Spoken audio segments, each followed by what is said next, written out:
Every time you buy a stock, something happens that you never see. You tap Confirm. A number changes on your screen. You assume you own something now. But between the moment you hit that button and the moment the shares actually land in your account, there is a step that nobody talks about. A step handled by a company most people have never heard of, sitting in a glass building in Luxembourg, processing a volume of transactions so large that if it went offline for 24 hours, the global financial system would stop functioning. Not slow down. Stop. The company is called Clearstream.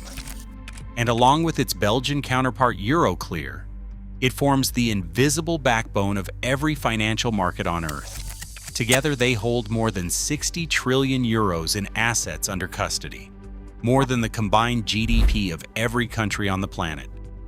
No elected official oversees them. No parliament approved their existence. And most people who move money through them every single day have never heard their names. This is the story of the two private companies that make global finance work, how they were built in secret during the Cold War, how one of them ended up at the center of a political assassination plot in France, and how in 2022 they proved they have more power over geopolitics than most governments.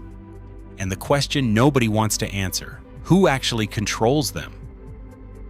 When you buy a share of stock, the trade itself takes about a millisecond, but that trade is not finished, not even close. Somebody has to confirm that the seller actually owns the shares they just sold. Somebody has to confirm that you actually have the cash to pay.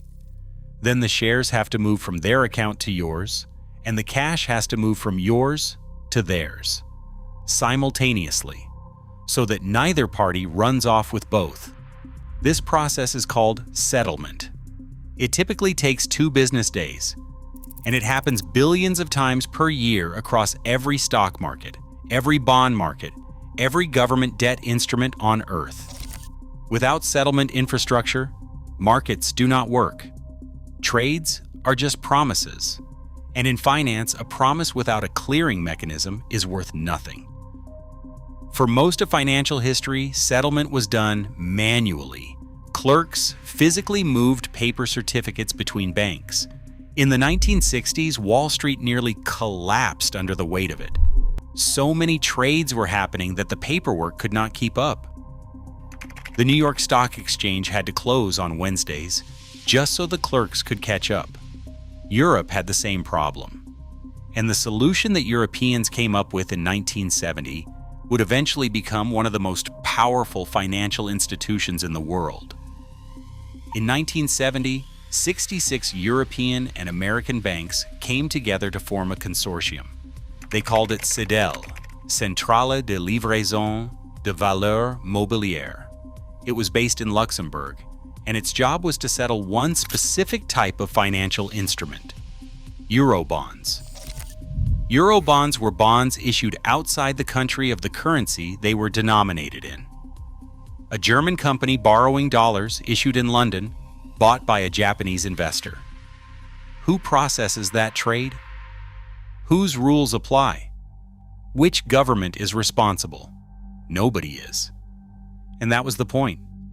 Eurobonds existed precisely to escape national regulation. They were the shadow market of the Cold War era, fast, flexible, and designed to move money across borders without triggering the controls that governments had put in place. Cedel was built to settle this market. It was not a bank in the traditional sense. It did not take deposits. It did not make loans. It was a machine for confirming ownership and moving securities between parties, with no national government responsible for it. Over the following decades, Cedel grew. So did its Brussels-based competitor, Euroclear, which had been set up in 1968 by Morgan Guaranty Trust. In 2000, Cedel merged with Deutsche Börse Clearing and was rebranded. The new name was Clearstream. By that point, the two systems were no longer just settling Eurobonds. They were settling everything: government bonds, corporate debt, equities across 50 markets. The infrastructure built to handle Cold War shadow finance had quietly become the plumbing of the entire global financial system. Here is the scale of what these two companies do today. Clearstream settles more than 250,000 transactions every single business day. It holds 21 trillion euros in assets under custody. Euroclear is larger. More than 43 trillion euros in assets under custody as of 2025. That number has grown for 13 consecutive quarters. Together, they are the reason that when a pension fund in Tokyo sells French government bonds to a bank in New York, the transaction actually completes. They run what is called the bridge, a direct electronic link between the two systems that handles cross-border settlement in real time. They are owned by their users. Euroclear's shareholders include JP Morgan Chase, Citigroup, major European banks, and increasingly government-linked investment funds. Clearstream is owned by Deutsche Börse. Neither company is publicly traded. Neither is subject to democratic oversight in any meaningful sense. They are regulated by the Belgian and Luxembourg financial authorities respectively. These are small countries with limited capacity to challenge institutions that are larger than most national economies. But the real measure of their power did not become visible until something went wrong. In 2001, a French journalist named Denis Robert published a book called Revelation $. In it, he claimed that Clearstream was operating as a secret money laundering facility, and that behind its legitimate settlement operations, it maintained a hidden set of accounts used by arms dealers, intelligence services, and corrupt politicians to move black money across borders without detection. The book was explosive. Clearstream denied everything. Robert faced years of legal battles. But then something even stranger happened. In 2004, an anonymous source began sending documents to a French investigating magistrate named Renaud van Ruymbeke. Van Ruymbeke was investigating alleged kickbacks from the 1991 sale of French frigates to Taiwan, a deal worth billions, with rumors of commissions flowing to French politicians. The anonymous documents claimed to show secret Clearstream accounts belonging to French politicians and businessmen. One of the names on the list was Nicolas Sarkozy, then France's interior minister and the front-runner for the 2007 presidential election. The lists were fake, completely fabricated. And when investigators traced the source, they found that the documents had been sent by Jean-Louis Gergerin, a senior executive at the European aerospace company EADS. Gergerin had obtained the forged data from an IT specialist named Imad Lahoud. But the deeper question was who had ordered it?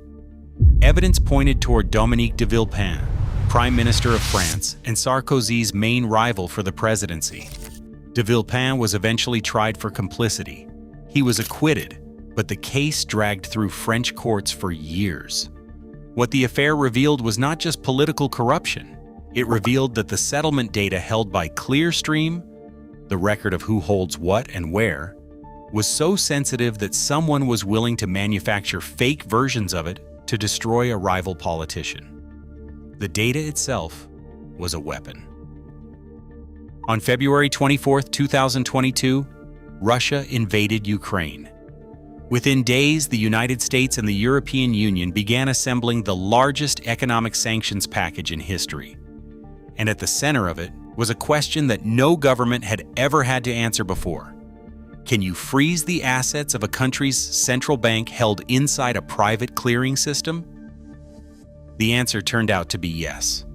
Euroclear, acting under a European Union mandate, froze approximately 180 billion euros belonging to the Central Bank of Russia. A further 30 billion euros was frozen across other institutions. Total, around 300 billion euros in Russian sovereign assets immobilized overnight. To put that in perspective, 180 billion euros is more than the annual GDP of Hungary. It is more than the entire defense budget of Germany. And it was frozen not by a court order, not by a military action, but by a Belgian financial institution following instructions from Brussels. Euroclear did not confiscate the money. It froze it. The bonds and securities continued to mature, and the interest payments kept flowing in. By 2024, Euroclear had accumulated roughly $7 billion in interest income on the frozen assets. Under European Union rules, that interest has been redirected to fund Ukrainian reconstruction. Russia demanded the assets back. The legal arguments are ongoing. Belgium, which hosts Euroclear, has refused to touch the principal, partly out of legal caution, and partly because the liability exposure, if the freeze were ever reversed, could be catastrophic. But the 2022 decision settled one thing permanently. Euroclear is not a neutral piece of infrastructure. It is a geopolitical instrument. And the people running it make decisions with consequences that dwarf those of most governments. There is a version of the financial system where the plumbing is boring, where clearing and settlement are technical problems solved by technical people, and none of it matters to anyone who is not a banker. Clearstream and Euroclear prove that version wrong. They hold 60 trillion euros. They process the trades of every major pension fund, every sovereign wealth fund, and every government bond market on Earth. They froze the reserves of a nuclear power. They were at the center of a French political scandal that nearly changed the outcome of a presidential election. And they are owned by banks. They are governed by financial regulators in Luxembourg and Brussels. They are answerable to no electorate. The next time you buy a stock or your pension fund moves money or a government issues debt, it passes through one of these two systems. You did not vote for them. You probably never heard of them before today. That is exactly how they prefer it. There is a version of this story where everything works fine, where the invisible infrastructure does its job. Nobody notices, and that is good enough. But knowing who actually runs the systems that run the money seems like information worth having. If you think so too, subscribe to Nexplainr. We cover the institutions, decisions, and events that shape the world without making the front page. New video every week. We'll see you in the next one.